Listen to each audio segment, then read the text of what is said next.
I was reading through Mordenkainen's Tome of Foes recently when I realized that I absolutely needed to make a video about it. This is by far my favorite monster manual for 5th edition so far, because it's filled to the brim with awesome and terrifying creatures to throw at your party.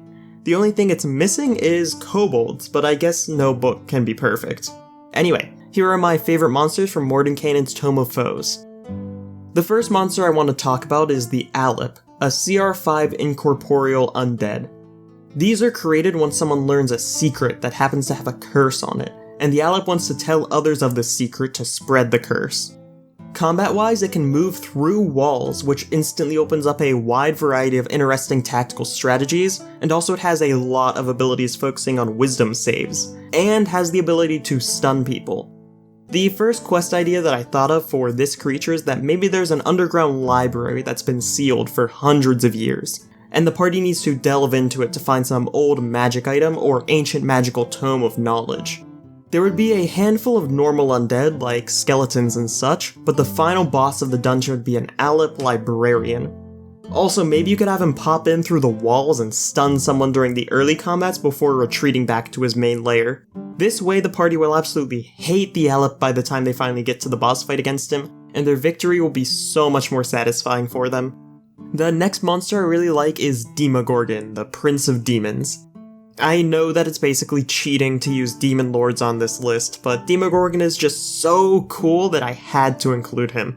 I've been wanting to use him as an endgame boss in basically every campaign I've run so far, but all of those games ended up going in different directions, so I still haven't had a chance to use him. Well, I guess technically he did show up for half a session one time to destroy a giant city, but that's a story for another day.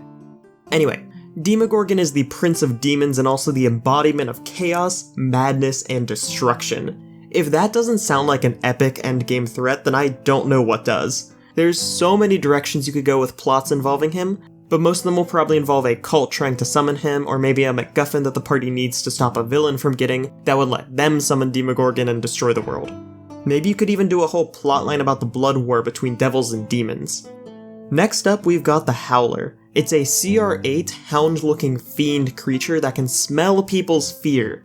Because of their fear-smelling ability, they tend to announce their presence via a long, piercing howl. This mind-breaking howl is also one of their main abilities, which can inflict the frightened condition on a cone of targets. This then synergizes with their other ability, where their bite attack deals a ludicrous amount of additional psychic damage to targets who are frightened. In my D&D world, there is this haunted forest place called the Witchwood, and there are packs of howlers that roam the forest at night. So when the party was traveling there, they could just hear these loud, shrieking howls emanating from around them in the forest, and it really helped to build up the atmosphere of the place. The next creature is the Kruthik, which is CR2 for the adult and CR5 for the Hive Lord variant.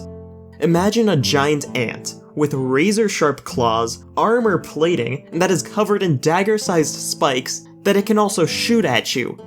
That's a Kruthik. Also, the Hive Lords can spray flesh-melting acid at you as well. I really like Kruthiks to a point where I literally created a homebrew Pathfinder version of them, because I wanted to add them into a Pathfinder campaign I was running a while back, because they're just so cool. My favorite way to use these is that a hive of them has recently attached itself to some large dungeon that the party has started exploring. So they keep finding these small tunnels between the hallways and sometimes find dead bodies that are partially melted and part eaten from these creatures. Then, eventually, in the darkness at the edge of their torchlight, the party notices some large creatures skitter into the tunnels. After that, it's up to you. Maybe they find the hive and have a big fight, or maybe they just have to escape the area before they get swarmed from all directions. Now we have what might be my favorite monster from the book, the Oblex. Oblexes are these giant ooze creatures that can eat people's memories, which already sounds kinda cool. But what makes them really interesting is that they can create fake versions of creatures and people that it has memories of. There are some ways to tell the simulacrum is fake, however, such as a faint smell of sulfur, as well as a small slime tether leading back to the main Oblex.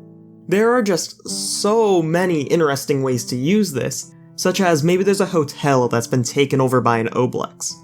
All of the employees working there that the players would see would all be fake people created by the Oblex. Then, during the night, the Oblex would start to eat the players' memories while they sleep. I actually have a really cool story involving an Oblex that I'll probably be telling soon on the channel, so don't forget to subscribe so you don't miss that video when it comes out. Up next we have the Skulk, which is the weakest monster on this list with a CR of 1/2. The flavor text in the book reads, "Some children have imaginary friends that their parents can't see. Sometimes those invisible friends aren't imaginary." So the gist of these creatures is that children can see them, but adults are only able to see them in reflections or from candlelight. In addition to all of that, they also have the ability to kill people in the material plane and take on a boring, pale imitation of that person's life. I quickly came up with two different, I don't want to call them quests because they aren't really entirely quest lines, more like just cool and potentially scary moments that you can use in your own quest line. Because that's sort of how I just design my own horror scenarios for my own D&D games. I just write down a bunch of cool, scary moments involving the monster, then kind of just improvise everything else during the actual session. Anyway, the first of these ideas is that the party arrives in a small town in the woods, and while they are drinking at the tavern, one of them can swear that they briefly saw a drab, featureless, hairless humanoid watching them through their reflection on one of the windows, but after a second glance they don't see anything there. Then, later in the week, one of their NPC companions or a quest giver starts acting strange and different, until eventually they find the NPC's rotting corpse in an alley, and it's clear that the body has been dead for multiple days, even though the party had been interacting with the NPC just moments before. Then, in the reflection of their weapons, they can see the same featureless face stalking them from down the dark alley. The other idea I thought of, and the possibly scarier one, is where there's an NPC child who keeps talking to his imaginary friend, and the party initially just thinks it's just a quirky NPC or something, until one day, they see in a reflection that there's this shadowy humanoid figure that the child is talking to. The final creature I have on this list isn't actually a creature itself, but instead an entire family of creatures, the Sorrowsworn. They vary in combat ratings, but tend to be around 7 to 13. These creatures are the physical manifestations of emotion created by the Shadowfell, and I've gotta hand it to the art team. The design for these creatures looks so eerie and awesome, I love it.